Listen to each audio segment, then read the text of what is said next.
Well, hello and welcome to Galactic Wisdom. It is so good to be back after my 2 weeks of touring.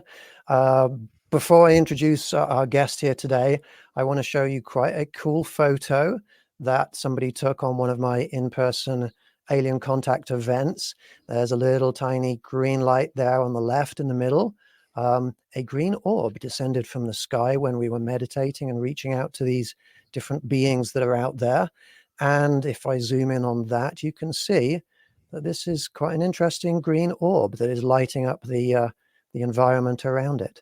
So that was very cool. I've got a lot of stories to tell, but I'm not going to tell them now because we have an extraordinary guest with us. I'd like to welcome Josh Golembeske to Galactic Wisdom. Welcome, Josh. Thank you so much, sir, for having me on your show. I love your intro. It was the first time I saw it, and it's a great way to kick off a show, and I'm happy to be here. Fantastic. Now, Josh is the Senior Director of Production for Gaia, as in Gaia.com, a conscious media network and community that produces a wide range of original programs, live events, podcasts, and yoga content. Recently, Josh produced a documentary about Raphael Lugo's lifetime of experiences with advanced non-human entities. We had Raphael on the show a couple of weeks ago. The documentary about Raphael is called Calling All Hybrids, and it's available to watch now on Amazon. Previously, Josh worked extensively as a TV editor, producer, post-producer, and director of production. I could keep going because you've got a long list of things. On your resume, the other thing that is interesting for people watching this show is that you were an investigator for MUFON. But I would like to start, Josh, if you don't mind, at the beginning. How did this all start for you? How did you get into this? Yes. Well, thank you for that introduction. Wow. I think most people who are deep into this space, like you and I are, it usually comes from an experience in their childhood or several events that inspires them to move full-time into this. Like I'm full-time UFO in my life. I investigate it. I produce content about it. I podcast about it. I investigate it. It's all the things above. So I grew up, it's so funny. Like my childhood, I didn't think was strange. I thought it was kind of normal because all the things I went through. And then as I got older, I realized, wait, not everyone else lives in a haunted farmhouse and sees UFOs and has an aunt that is the real life version of Harry Joel Osment from The Sixth Sense. And I'll get to that in a second. But there's a couple like particular events that really got me motivated. Like after these events, I read everything, investigated everything, and it started me on the journey of discovery. So these are quick, really fun stories. But the first one was a very nuts and bolts UFO encounter. I was in my hometown, in my backyard. I remember it was the summer of '89. I was a wee boy. I think I was going into 5th grade. And I was in the backyard with my father, and I was playing with a guinea pig, which is like a little rat type like pet. I'm sure everyone's familiar with that. And I remember I was playing with it in the backyard, and my neighbor, I was like related to everyone in my street. It was a small town. And he ran over. He was in his garage, and he just worked all day in his garage, and he loved to listen to the police radio or the scanner. And the police were in the neighboring town, which I was right on the border of, were asking permission from our town to chase a UFO because it was flying over their town. They had been chasing it from a previous town. So the police were like talking to each other from town to town, chasing a UFO. And the street I was on, the police whipped up at like 5, 6 cars. I didn't see anything. I had an experience later, which I'll get to. I didn't see the UFO, but the police ripped down our street, chased it all the way to the ocean, and it went over the ocean. It was all in the papers the next day. Everyone was talking about it. Multiple people saw it. It was like a dish-shaped type object, and it disappeared over the ocean. It was pretty low. It was only a couple hundred yards up, or maybe a little higher than that. And I remember that incident just like blew my mind. I was a little bit into it because I already had experiences with my family, which I'll get to in a second, but I was young and, I was more concerned about growing up and being a boy playing soccer. But after that moment, I was like, whoa, what was that? That's real. So I started consuming everything I could, read, Communion. I think was the first book I ever read, which is a great book. I'm not sure it's the first one you should read, but especially if you're a young man, it can get pretty dark in there, which we'll get to that too in a second. But that was like the first moment for me where I was like, wow, this is something real and I can't stop thinking about it. So as things went on, I think that same summer, the second story happened. So Well, no, you know what? Actually, it wasn't. It was later in life. I'll get to that. That's my third story. So my only actual UFO sighting was actually when I was an adult, about 8 years ago. I was in my farmhouse. Now, before I get into the sighting, I got to describe this farmhouse. We have a family generational farmhouse that is, for lack of better words, I don't really like this word, is haunted. Everything from shadow people, ghosts, orbs, strange, I call them time slips, where like a lot of times in the house you can hear like old timey music and people Mhm. playing cards in the 1800s. It's actually kind of nice. People don't talk about like the nice sides of paranormal enough. Like it's kind of nice to hear. It gives you the shivers when you hear it in a good way. I believe me, I tried to like figure it out because I've heard it so many times. And like I'll go into the room, I'll be like, okay, is it coming from the house next door? No, they're a mile away. They're not even there. Is there a car in the street? No, it's always the same noise. Anyways, this house is incredible. My aunts won't sleep in it anymore. My mom lives there today, but a lot of people won't sleep over there because they're scared of it. I do. I don't care. I keep my feet out under the blankets. I'm not scared at all. I love it. So a few years ago, I was upstairs and looking outside, and it's interesting that I had the experience in the house looking out, which is bizarre. And my wife and I, who witnessed it together, were just looking out the window, and in the distance, there was this giant orb, pulsing white orb, just pulsing, and it immediately caught your eye. I was like, whoa, whoa, whoa, that's different. And at first, it didn't seem unusual in the sense of like, oh, that's a UFO. Just like, oh, maybe there's generally military bases to the north of this. This is Rhode Island. It's a small quintessential town. It's in the woods on the ocean, and just generally to the north. And I know there's like some military bases. So at first, I was like, okay, whatever. And then it started moving up, and then suddenly it just abruptly and instantaneously moved to the left and the right, really, really far across the horizon, and changed to like sparkling Christmas tree lights. And it jumped back and forth, and then and kept going back and forth, and eventually recentered, maintained the Christmas light type feel, and then just went straight into space. Didn't go off in the distance. It went straight up. My wife was a skeptic after that. She was not. She was like, "Oh my God, you're not crazy. And marry a crazy guy who believes in UFOs." She was all in. It was awesome. So that was a later experience, and I know I'm jumping around a little bit. That didn't spark me to.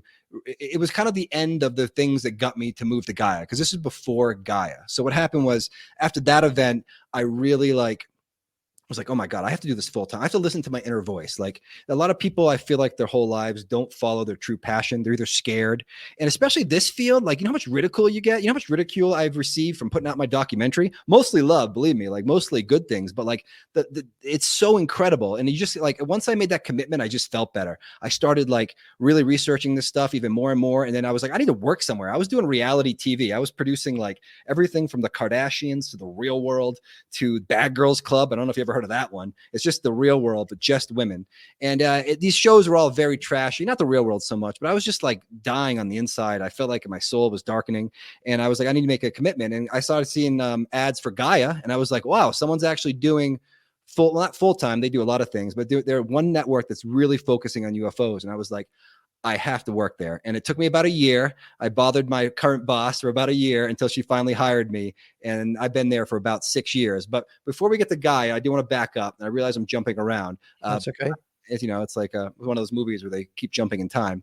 I think the audience would enjoy knowing more about this haunted farmhouse. So my mom has had multiple ET experiences. It always happens when we're out of the house. She sees typical gray aliens either at the window, at the foot of her bed, and then she gets super scared and then suddenly super relaxed and she falls asleep. I think like a lot of people who have these experiences, that's all she remembers. I think some of the ones where people remember a lot more, like Skits or Whitley Strieber or these other people, they make it to the mainstream because they have more to give. But I think there's a lot of people just having what my mom had, like one experience, two. She's had like 4 or 5 her whole lifetime, and a couple when I was a kid. So that's one thing. And I'm always wondering, was the farmhouse haunted, or was it like alien paranormal stuff mostly? Or was it both? I don't know. Now, my aunt is a really interesting character. She manages giant pharmaceutical companies, and she's a super sober scientist, but she's the real life version of Harry Joel Osment. They didn't tell me that until I was a little bit older, because it's kind of freaky. But she struggled with it at first, and it was really hard to have deceased people come to you like physically, not like in your dream, not like in a kind of a vision, like literally looking out and there's someone at the window staring at you. And it's just like the movie. It seems kind of creepy at first. You're like, someone's just staring at me. And she started getting messages from these people. I have an incredible story, but one little anecdote is like, When she's depressed, she doesn't have these experiences. When she's high vibing and very happy, she tends to have it more, which I thought was compelling. And that actually gave her relief, because she realized that, wait, this isn't a bad thing. If it's happening more when I feel good, how can this be bad? And it's not bad. She has the most incredible story that needs to be in a movie. It's really quick, but you can make it into a movie. Is she had a friend who wasn't really a close friend, like someone she knew, but not close. Her father passed away and came to her one night through a window and talk to her. And now the talking actually is interesting. It's not out loud. That is in your head. It's almost like an ET experience. It's like a communication. It's like a knowing. And the dad was like, hey, there's $30,000 under a tree at this exact location in Massachusetts. Can you tell my daughter for me that it's there for her? And my aunt's like, okay. So she goes to this woman. The woman's like, you're crazy. I don't even know what you're talking about. That is bananas. Like, please don't bring up my dead father like that. Well, she went out to the tree, dug up $32,000. So it was a little more than dad said. Dad said it was 30, but it was actually 32. And after that, my aunt just like fully embraced kind of the phenomenon, and to this day still has experiences. So to round that all up, that was my childhood. And that led me to where I am today. It led me to Gaia. And then at Gaia, I started working for MUFON, because I was just like, I need to be involved. I can't just make content about this. Like, I'm very creative, and I love like helping people. I love making content about it. But like, I was like, I need to be involved. I want to be like one of the researchers. I want to be hands on the, boots on the ground type stuff. So I joined MUFON, and it scratched an itch I didn't know I have. I love investigating. I get as much joy figuring out if it's not a UFO as much as if it is. It's just really fun to like investigate and dig deep into it. So for a long, short answer, that is why I am who I am today, a super passionate UAP or UFO, whatever term you want to use, guy. Wow, that is pretty impressive. I love the idea of being able to grow up in a haunted farmhouse. I don't know if you know, but we're good friends on KGRA here with Andrea Perron, who is one of the original children that was in the farmhouse, the haunted farmhouse, that then got made into the Conjuring movie. Oh, that's right. That's right. Yeah. And I'm hearing a lot of similarities between what she experienced and what you experienced.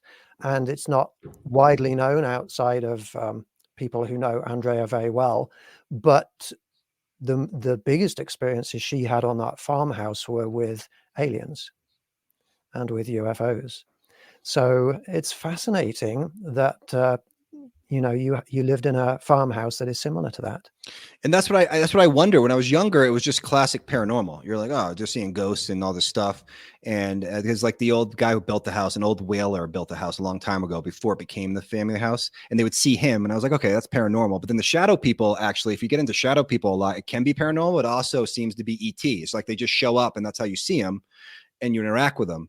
And then my mom's stuff is clearly classic ET. Her gift, she's a little psychic too, not as much as my aunt, but like they're both psychic, which seems to be a part of like the generational aspect of ET contact. And now that I'm older, I'm wondering if it's mostly ET with a dash of classic paranormal. And I still don't understand the connection. Is it a portal thing? Is once ETs come through or attached to a family, do other things are able to come through? That's where like the forefront of paranormal and UFO research is like figuring out that nuance, because it seems like there's clearly two things going on, but they definitely cross paths and intertwine. And that's just something as I get older, I get more and more interested in. Yeah. Oh, and by the way, the woman from The Conjuring, I forget her name, Andrea. Well, it was, yeah, I think my brother knows her. My brother is a paranormal investigator and actually did like an overnight at the house once it was open for a couple months to like hang out there. And they did a big doc on it, and very familiar with The Conjuring house. And just like everything else, the movie was great, but it's not the whole story. And there's a lot more going on. And I just appreciate anyone who comes forward and talks about these things. So cheers to that. Yeah. I wonder if when there is a connection with any kind of being, whether it's a spirit, a shadow person, an alien entity, or a non-human entity, whether the opening of that doorway into other realms, extra-dimensional spaces, whatever it is, allows through not just one species, not just one category of being, but more. What you said about the different categories of beings being connected, both in your farmhouse, also in Andrea Perron's farmhouse. I also saw something recently on Skinwalker Ranch, where people who visit that ranch, where there is clearly some kind of alien presence, there's an effect called the hitchhiker effect, Very where familiar. they Yeah. go away and then they have paranormal experiences that don't seem to necessarily be alien in nature, but almost more poltergeist or ghost-like in nature. Right. So what is that? Is there something playing in the membranes of reality that's different? Maybe the ETs are an intelligent source. They're able to puncture through the membrane of dimensions to get here. And when they do that, other things just rush in. There's just other things that don't have access until that hole's made. Yeah, that's fascinating. I love the hitchhiker effect. It's something I haven't experienced in my life. The earlier term for that was actually paranormal fallout. And it was mostly related to people who investigate this phenomenon their whole life. And eventually they get a hitchhiker. John Keel is like a famous example of that, and many other people. I just love the hitchhiker effect. I love the term paranormal fallout. Someone needs to make a movie with that title. It's very fascinating. But the being thing is so interesting. That's what I'm really into, because like, what do we know? Ufology is kind of split into two things: nuts and bolts. It's like government whistleblowers, radar data, mass events, and I love nuts and bolts. Like, believe me, I'm all in it. I research it all day long. But my heart is with the experiencers, because I feel like they have the information. They're the ones directly contacting these beings and these different types of beings. That's the only way we're going to sort this out, is figure out who is who, and I could read those stories all day long. And that's what inspired me to make my documentary. I was like, I got, once I met Skits, I was like, this guy is amazing. And he also just, like, his background in music really synced with my background, because I did a lot of MTV style shows that I edited and produced. And I was like, wait, he changed his rapping style because of his Contact. And I was like, okay, that's interesting, because the part about Contact that I love that is underreported, there's so much fear out there, and it really bothers me, though we should talk about it because it's real, I'm not saying it's not, is this transformational aspect of it. People get enlightened, basically, for lack of better words. They change everything. They go from one part of their life to the other. They change their career, their relationships, their creativity. They take up new hobbies. They tend to be more into environmentalism. It's a fascinating concept, but not everyone gets there. And the work of John, if I can recommend one thing from this podcast, is like, people should read the work of John Mack. He has 2 books. John Mack is the late Harvard psychiatrist of the head of psychiatry at Harvard. He passed away about 10 years ago or 20 years ago, I forget. But he wrote 2 books, and he was fascinating because he took people from fear to enlightenment. And what he realized, it gets so deep. I don't want to go too quick here. I don't want to scare people off, but like, it goes from like, oh my God, I'm having contact, to like, oh wait, these beings have been with me through multiple lifetimes, and reincarnation's real. The nature of reality, they're guardians. They might be like helping me evolve my soul over lifetimes. And then, like, it's hard to prove any of that, but like, that's where that's the work I want to do in this life. It's like, try to figure out why it's transforming so many people. Even me, like, I'm overly obsessed. I'm a grown college educated dude who like should have been a psychologist or like a teacher or something. And like, here I am going full UFOs. Like, what did it do to me? And I didn't even have a direct contact experience, but clearly I've been touched by something with my sightings, my mom, and my farmhouse, Yeah. So can you tell us a little bit about this documentary, Calling All Hybrids, that you have made? Yes, this was so my job at Gaia is I'm the senior director of production. It's a less of a creative job. It's more of an admin job. I'm overseeing all the producers and the departments, making sure things are on budget and on time. And it's a great job. I love it. But I have a very creative background and had an itch. And I knew that my participation in this community was more than just like overseeing other people making content about it. I knew I had to make something, and I was waiting for the right moment. And like I was saying, I met Skits through my network, and I immediately was like, holy cow, dude, you're amazing. And it wasn't just his transformation. He just was saying things to me that was like, unless you've read every single book and you were doing every single thing like me, there's no way you're making this up. He's so sincere. And his stories, there was some things in there too, that like I've only heard 1 or 2 other times, little details, like, and it made me go, okay, I gotta make a doc about this guy. I need to, because this is the perfect thing for me. It matches my background. It's about transformation. I am anti-fear porn UFO stuff, which is like what the media loves to shove down your throat. Even now with nuts and bolts in the government, we got to fear it. It's a threat. It's in the sky and it's operating in our airspace. What is it doing? But really, if you get into it, a majority of the cases, especially if you look at the free experiencer research study done by Edgar Mitchell's foundation, you get into John Mack's work, get into Preston Dennett's work and the healing power of UFOs, you realize that actually a majority are having positive or neutral experiences. Some are having negative, a big chunk. Again, people get offended when I say that, but that's just what the data saying. So I've always been about, I'm going to make something that's going to fight against that, while also being honest about the darker sides of it. So the Skits doc was perfect. And he has classic, ET stuff in his bedroom, scary moments with gray aliens, not understanding what's happening. And then going from there all the way to remembering stuff on a ship. This is all in the doc of walking with the tall grays, holding hybrid babies. He's one of the rare examples of a male person remembering interaction with a hybrid baby. That's generally a female dominated thing. And he's a great example of how it's both, which makes sense, honestly. He was handed a baby at one point and he felt like he was the father, and it felt like they wanted him to nurture it because it wasn't doing well, which is what we hear all the time with the cases involving women. And I was like, okay. And then he went deeper. The stuff in the doc that goes even deeper into like classic stuff of like something bad may happen in the future and you're one of the people that needs to help stop this.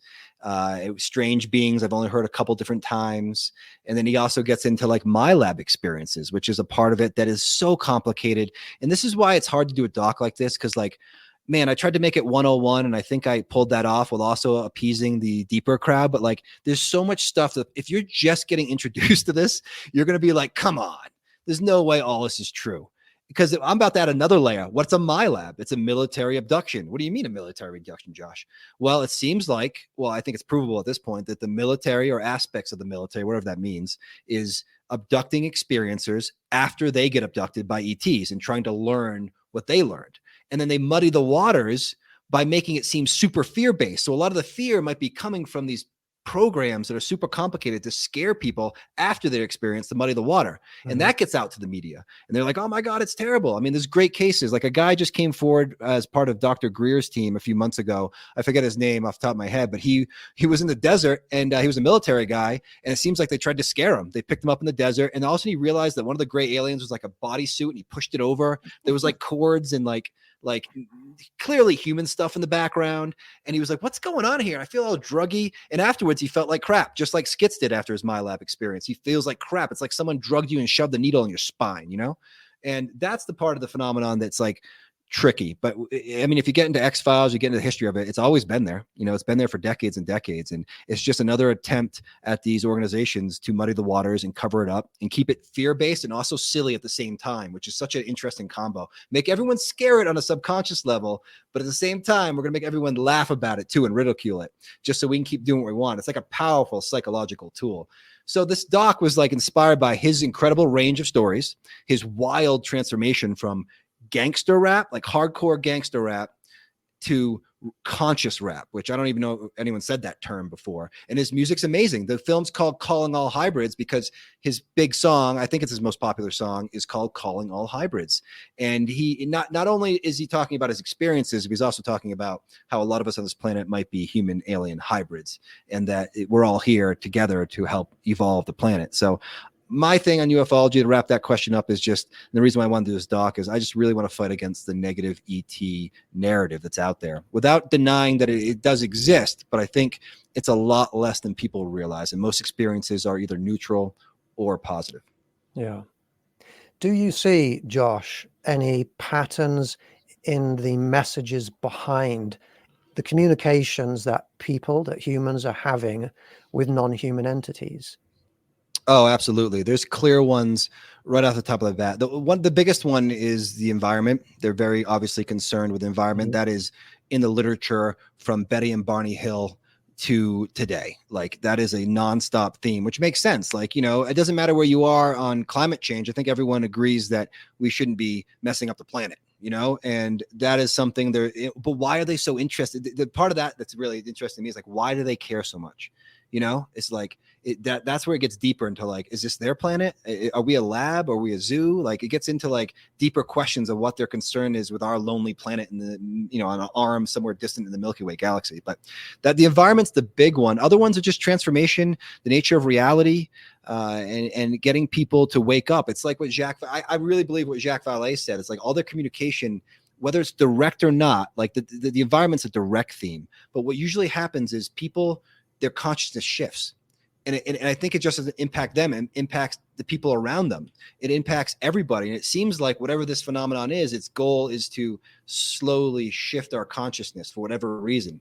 but by design, or they want to, or we agreed to this in a previous lifetime or outside this experience. But the more I get into it, the more I really believe that theory, coming from, I think it originated from Jacques Vallée and John Keel and stuff like that. But even Bigfoot, like Bigfoot's the same thing. If you really look at Bigfoot, it's the same thing. It's like hard to see. We kind of have evidence of it, but it's kind of obscure. But what does it do? It opens your mind up. It always leads to consciousness. Not all the time. It's definitely dudes in the woods, looking for it, having too many beers, which is great and fun. And I encourage that. I just say, like, it definitely opens up your mind and splinters you forward. So as for just clear messages outside of the environmental one, I would say it's just more designed to wake us up slowly.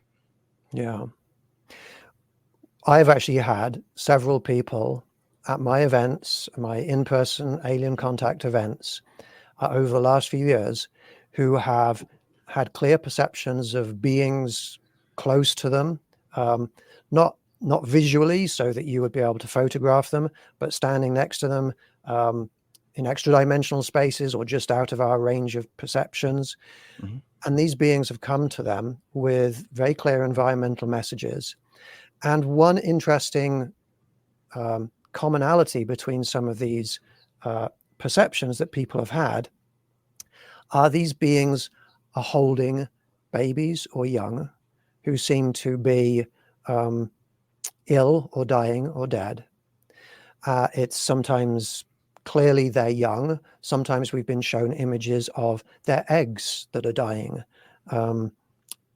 with some beings that we perceived within Lake Erie. I call them the Erians, because I like that. Just had to make up a new word for them. I love it.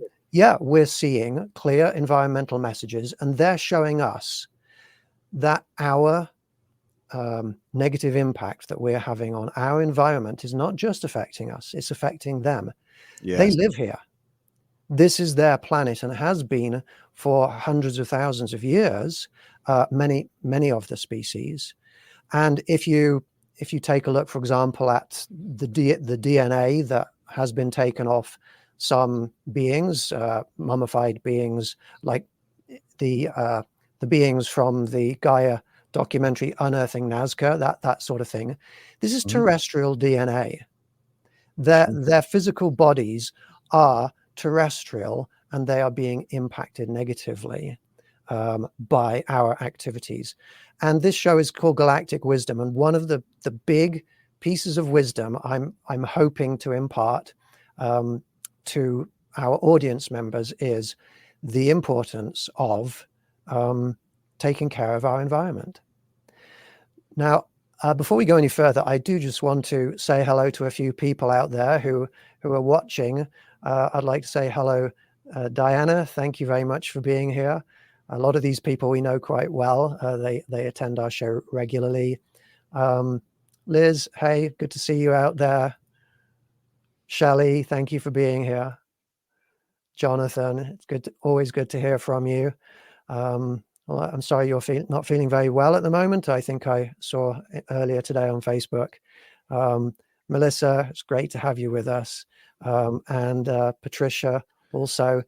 It's wonderful to have you all here with us. I'm sorry we're not in active conversation with you, but this is fascinating, this conversation with Josh.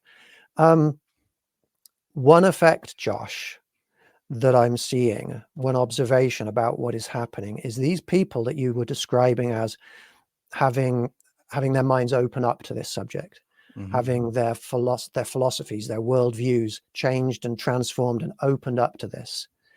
They're coming together. Yes. They're having this experience, and they're coming together in communities. And I can't help wondering if this coming together is part of the design of the process that these beings are hoping for.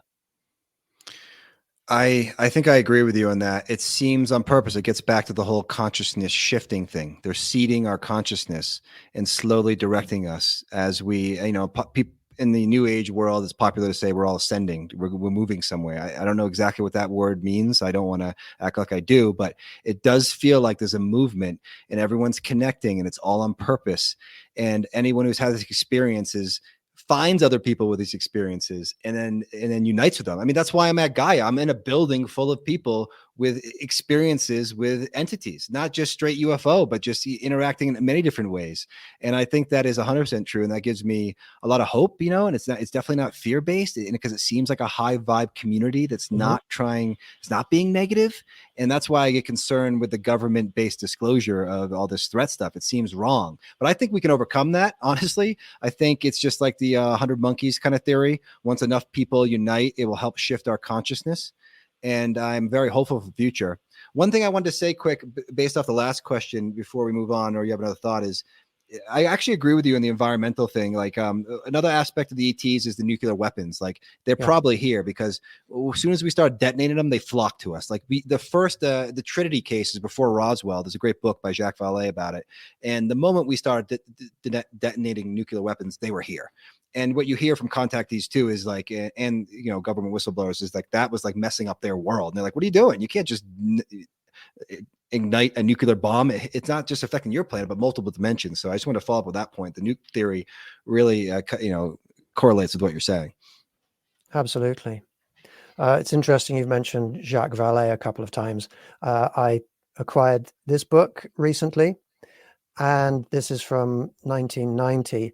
And in this book, which was written just after Dr. Hynek, his associate, passed away, Jacques Vallée outlines an expanded close encounters classification system.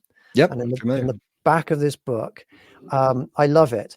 And it goes up to CE5 or different experiences up to the 5th level.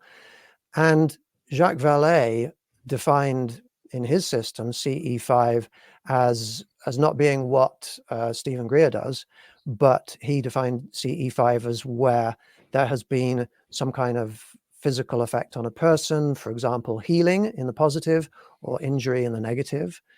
And a good friend of mine who is also in MUFON, he told me that MUFON adopted Jacques Vallée's classification system for all these different encounters, and they still use that system today. Yeah, we do. Yes, we do. Yeah. That's how when ports come in, they're labeled one of the classifications before they get to you, which is great. Yeah. It's very scientific based. Are you able to tell us about any of the MUFON cases that you've investigated? Oh, absolutely. I'll start general and then go more specific. What a wonderful experience, because what you quickly find out is that a lot of cases, definitely over 50%, are something you can figure out pretty easily. You're like one guy submitted a video of a bright orb at 1 a.m. moving across the sky. It took about an hour, then it disappeared beyond the horizon. And he's like, what could that be? It can't be the moon. The moon doesn't disappear that low. And I was like, yeah, man, that's really weird. What was that? Well, using a program called Stellarium, which can track celestial bodies, it was the moon. The moon sometimes dips below the horizon at 1 a.m. It just does in Colorado specifically. So a lot of people, I understand why people get misinformed or misidentified something. It can happen very easily. It happened to me once. Like I saw Starlink early on and I was like, oh my God, it's happening. It went right over my house. I blasted on Nextdoor and social apps. And then pretty quickly I was like, oh, it's Starlink.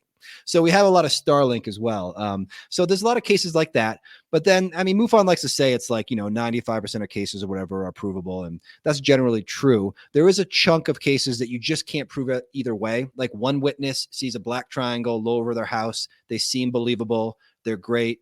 There's no data points. I can't prove it what it is or what it isn't. So you have those two, which is a significant chunk. So it's not just like everything's BS or easily explainable.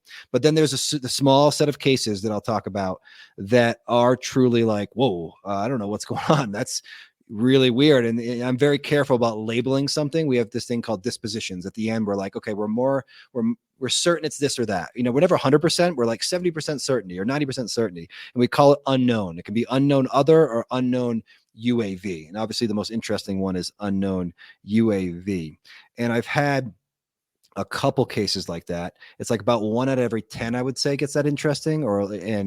And I'll share one quick one, and then I'll share an awesome story that wasn't my case. I just know the audience will like because it's so different and so unique. But I had this guy up in the Colorado mountains.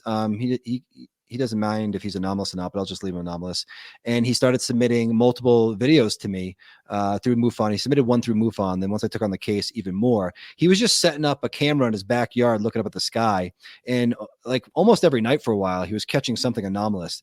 Giant triangles with like 3 lights in the distance that seems like you can see through it, moving through the sky. The video is great, but it's not video if you put on YouTube, no one's going to be like, that's definitely proof. You know, it's all still way in the distance. There's actually a lot of those, like the 3 triangle lights in the distance where you can't really see what's in the middle. It might be opaque. It's kind of like how people experience the Phoenix lights, where they're like, some people are like, this is a physical craft over my house. And some people were like, oh, I could see through it. It was weird. So that's what these videos seemed like. He had one orb that just moved slowly in the sky. And at first I was like, whatever, that could be a satellite or some astral body. I'll look it up. And then it suddenly darts the other direction, like lightning fast. And that was anomalous. And he had multiple of these videos. He had so many that he kept submitting them, and I didn't get every case, but I was like, there's something happening in the mountains of Colorado. We do get a lot up there. You got to be careful though, because Colorado has a lot of military bases. In Colorado Springs, I swear to God, there's like, I don't know how many cases there are. There's so many black triangle cases near Colorado Springs, and it's always a black triangle. And you just have to wonder, you're like, is that the TR-3B that people talk about? Is that a reverse engineered US craft? And I think it might be. I don't know. I've had a couple of those cases, honestly, where they saw something and I was like, wow, this is really consistent. And it seems like that's military, not classic UFO stuff or non-human intelligence. So there's one case I do want to talk about, because all my cases are great and they're interesting, but for a podcast and a good story, I got a good one for you. This was an awesome story done by the current state director, but there was up in the mountains again in Colorado, definitely a hot spot. This gentleman had what I like to call the hoverboard incident. It's so bizarre, but also I recently came across a report from the 60s that correlates exactly with it. So this guy was hiking up in the mountains at night above a highway, and he started to see anomalous lights in the distance. Didn't make much of it. He starts going into an area where they cordoned off for some reason. There was a meltdown or some environmental reason. They had this area on lockdown, which is strange, first of all. And I forget the exact details of it. But it wasn't like nuclear waste or anything. And he was hiking down there, and from a distance, he saw a light approaching him. And he was like, uh-oh, the park rangers are going to get me. So he started hiding and kind of keeping away from him, but the lights just kept coming faster and faster at him. And he was like, God, they're really running fast at me. And then suddenly the light like moved above the tree line and started floating above the tree line. He was like, okay, this is really, really unusual. So he started running. He tumbled down a hill and kind of hurt himself and was stuck there for a minute. Now, as these lights got closer, they appeared to be some sort of like UAV hoverboard craft kind of thing, like a moped, like that's floating off the ground. These beings or whoever they were in these hazmat-like suits, but not hazmat suits, something very bizarre and unique and silvery. And they were walking around taking samples from the ground. And he's like, wait, this is a cordoned off area. Is this human? Is it not? Like, what's going on? But he saw other lights in the sky as well. At one point, human drones flew over. And then when that happened, the beings on these hovercrafts or whatever would hide or like kind of like disappear for a second. So it was like, wait, is there like 2 things going on here? And that's why ufology gets so confusing, because sometimes it's like 2 things happening at once. Maybe the government knew and like sent in stuff to try to see what they were doing. So this guy's one story was crazy. He got even close to these beings. They even saw him and just kept carrying on what they were doing and eventually left. Now, the reason why that story is interesting is not because he's not the only person who witnessed it. Another person the same night on the other side of this highway was hiking as well and reported seeing all these sparkling lights across the valley. And then he he claimed to see a giant pyramid-shaped object like kind of hovering near the mountain, and it was oddly like suddenly shooting up, then shooting down, and shooting up, and shooting down, and hovering around this area. And he got totally freaked out and left. So that case is fascinating, because if you got one of those reports, you'd be like, all right, there's no way to prove that. Thank you for the case. It's great. MUFON's a database. We'll see if this correlates with anything. But the fact that 2 people who didn't know each other in the same night had crazy experiences makes it a lot more believable. And the reason why I like this story is because I recently read a book from the 60s called the Cisco Grove Encounter. And it's a case that came out. It's been around for a long time, but no one really talked about it. And the guy wrote a book recently about it. And it's the same story, different. It was beings walking around, not in hovercrafts or hoverboards, whatever you want to call them, but they were taking samples from the ground. And they were largely not concerned with them. Now, that book's a whole different thing. They end up like interacting with a guy. It's a whole different thing. But there seems to be this theme of ETs coming down like scientists and just like picking up dirt and like putting it in like containers and then going back to their ship. The Cisco Grove encounter is a lot more incredible, but that story I wanted to tell because it just like once I read that book, I was like, oh my God, I never heard anything like this. And now that there's 2 stories like that and there's multiple witnesses the same night, it's just highly compelling. I'm not saying it's a real story because it's hard to prove that, but the Colorado mountains are just something's going on up there. Like it's definitely a hot spot. Colorado's a hot spot. It really is. Yeah. It has Yeah. a lot of cases. We have a big team of MUFON. I think it has one of the biggest teams of investigators, and especially Southern Colorado is the cattle mutilations. This is where it all started. The early skinwalker ranches, like the former director, Katy Perry. Katie, I can't pronounce her last name, so I'm not going to try. It's a fellow Polish person. I'll butcher it. She grew up in a haunted farm in the western and eastern Colorado, and a lot of the origins of like a skinwalker like ranch place are in Colorado. Actually, they're just not as intense for whatever reason, but it goes on to the day. So I mean, MUFON it's incredible, the stories you hear, and a lot of the people who work there are experiencers or at least had a sighting. Not all of them, but a lot of them are like me. They're just like super obsessed. But I just want to be clear for people out there, like most cases, like we're skeptical, like we don't believe anything. And like in most cases I can figure out. In some cases I don't know, but I'm most likely, if I'm like, that could be seagulls or that could be a satellite, I'm going to say that's what it most likely is. It really has to be solid and with a lot of evidence, like the guy I was talking about with the videos in the sky showing the objects, to be like, okay, that's not explainable. There was no satellites going over that night or in that area exactly. Nothing like that. There was no anomalies in space that night. But it's still hard to prove because no one else saw it and there's no other data points. So what do you say? But since the videos are so compelling, that was a true, like, okay, this guy's not lying. And this is a true unknown UAV. That was something in the sky that we don't know what it is. It doesn't mean it's alien though, just to be clear, that's the thing. Yeah. Colorado is an incredible place for this sort of phenomena. Have you ever been to the UFO Watchtower? No, I need to get down there. We have a lot of programs. We have good documentaries about it, and I need to get down there. But I did recently go to Rachel, Nevada. I was at Disclosure Fest, Stairway to the Stars in Vegas, if anyone was there late last year. And I got to finally go to the Little Alien, where they famously shot X-Files scene in there. And it was such, I nerded out so hard. It was so cool to be there, but it was freezing. It was late at night, and we didn't stay there long. But I need to get down to the Watchtower for sure. Have you been there? Yeah, I hosted an event there a year and a half ago. The San Luis, in the San Luis Valley there, with those mountains, Zapata Falls, Mount Blanca, I think it is. Those are all very active, and we had some fascinating encounters. We had some military helicopters flying right over, just as we're starting the event, and it felt like they were signaling to either us or to any beings that are there, we're watching. Yeah, but we've had some amazing experiences at some of my events. I'm curious to know, being the senior director of production for Gaia, if anybody in our audience decides to head over to Gaia and give that a shot, do you have any particular shows on there or documentaries, movies that you think are particularly strong, that you particularly recommend? Oh, absolutely. Absolutely. Especially related to UFOs. We do have a great live event and series with Dr. Stephen Greer, which I highly recommend, especially if you're new to it. He can really walk you through, especially some of the things we're talking about tonight, CE5s, and actually get into the science about it and the history of it. We have all his docs too as well that we acquired. Well, not all of them, but most of them. The series is called Disclosure with Dr. Greer. It's hosted with Billy Carson, who's another figure in our space. And it's a really good series. And I highly recommend it to anyone who comes over to Gaia.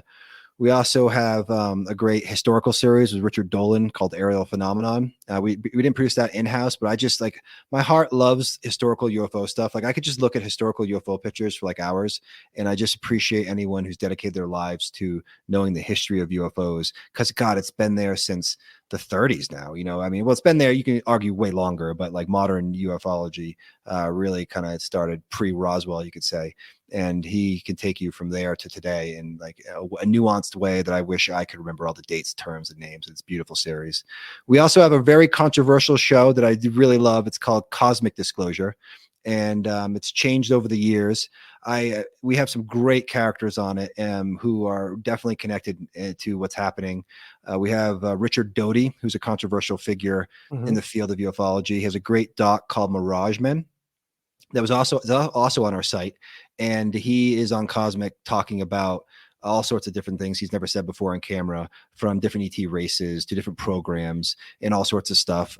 He's been on Cosmic and a show called Into the Vortex with Jimmy Church, who's another person in our field who's great. I'm actually on that show as well. I'm like the sidekick who sits on the couch and like laughs and nods his head a lot. It's a fun show. So that's really good stuff too. Doty's just fascinates me. And then we have another guy named Tim, who is his last name is anonymous on purpose. He's from Germany, and he was connected deeply to these programs, and we have hours and hours and hours of shows of him talking about his experiences, specifically with the Greys. So Cosmic's a great resource as well.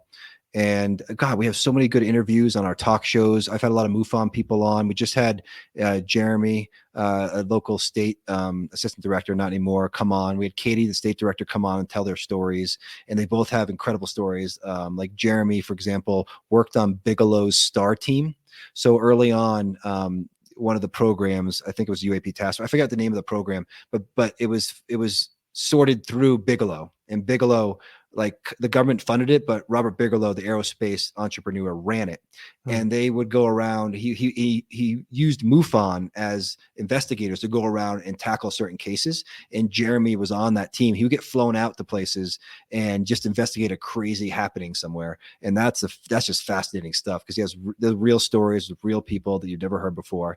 So we have a lot of that type of stuff. Into the Vortex also has some great stuff. We have some experiencers on there. We have Chris Bledsoe, recently came on our platform. If you're not familiar with his name and you're into this space, please look him up right away and read his book. He is the most important, in my opinion, experiencer. He's a walking miracle. His story is incredible. I could go an hour and a half just on him. Just trust my excitement. You would love that episode. This guy is literally studied by every 3-letter and 4-letter agency on the planet. Everything from miraculous healings, UFOs. He has orbs almost daily in his yard. He has an encounter with something they call the lady. It's this lady who shows up in a dress and gives him prophecies. And this same lady has been seen throughout different cultures throughout time. One of the more famous events is the Lady of Fatima in the early 1900s. So we have Geraldine Ocasio. I can't pronounce her last name. I just butchered it. She's yeah, thank you for that. I'm terrible with pronouncing anything that's not like, basic English. So she's amazing. Her story is incredible. She's on Into the Vortex as well. I highly recommend her. They're both more like love and light type, experiencers who have had hard moments, but they definitely see it through a lens of positivity. I don't want to speak for them. It's not always been easy. And when you listen to Chris's story, it wasn't easy at all. But where it's gone is incredible. It's a transformation. These people go from one point to another, and transformation is messy. It's like that meme you see online where like you think transformation is meditating in a meadow with your arms out and the sunlight bathing you, but really it's rolling on the floor and screaming as you try to tackle like what's hitting your mind and your brain. So we have so much good content. There's so much I could go on for a long time. Like we have over 8,000 titles, and we're continuing to make more content. We have great guests. I wish I could say more. We have some really powerful, interesting guests coming up in the next couple months. I mean, I'm so happy to be working there, and honestly, I'm so grateful. And I sometimes have to check myself to realize like I'm literally living my dream. And Gaia is an awesome place to work. And this is not a Gaia commercial. I didn't come on here to promote Gaia. I'm not on this podcast, by the way, sanctioned by Gaia. I'm just here talking about it. So don't people think I'm just trying to pitch Gaia to you, because I'm not. But if you're into this stuff at all, it's a great resource. But we also cover everything else. It's not just UFOs. It's consciousness. It's manifesting. It's all conscious media. It's yoga. It's meditation. It's just becoming a higher vibe people, which a lot of people in this community, a lot of people watching right now could get a lot of value out of it, because we have all the latest science, the latest traditions, and it's about merging like the old with the new in a dash of science, if that makes sense. And we're not scared to take on the fringe like the Nazca mummies. It's super controversial, but we tackled that hard when it first came out. And I don't have the answer. I can't tell you if it's real or not. All I can tell you is the little beings that you keep seeing out there, that's not what interested me or the people I worked with at Gaia. It was the bigger ones. It's called Maria. It's a bigger body with 3 fingers. That one Yeah. is really interesting. That's the one we did DNA research on and had a lot of scientists look at it. And from my opinion, it wasn't conclusively, it wasn't fake. According to me, I'm not a scientist and I can't say that. And I don't want to say that because I don't really know. But the little ones never impressed me, and just don't, fall for the negative hype about it, because I don't think it's been fully figured out yet. But and I just love working there because we're willing to engage in these topics that the mainstream is like, I don't want to touch that, and Gaia is a great place to just, entertain an idea without accepting it sometimes. It's a platform for people with fringe ideas. Yeah. I would really like to talk to some of those scientists that have done genetic analyses and scientific analyses on those beings, the Nazca mummies. I'm a space scientist myself. That's my background. Really? I've been trying to, and we've only got 2 minutes left, so I'm going to be quick. I've been trying to figure out, how do we classify these beings? We don't, when we try and talk about humans and classify humans, we can say where they're from, like they're from England, they're British, they're American, but that's not where they originated from. Right. We have a species name, Homo sapien, or there's a cat, or there's a dog. We don't say there's a non-dog. We don't say there's a non-snake. Right.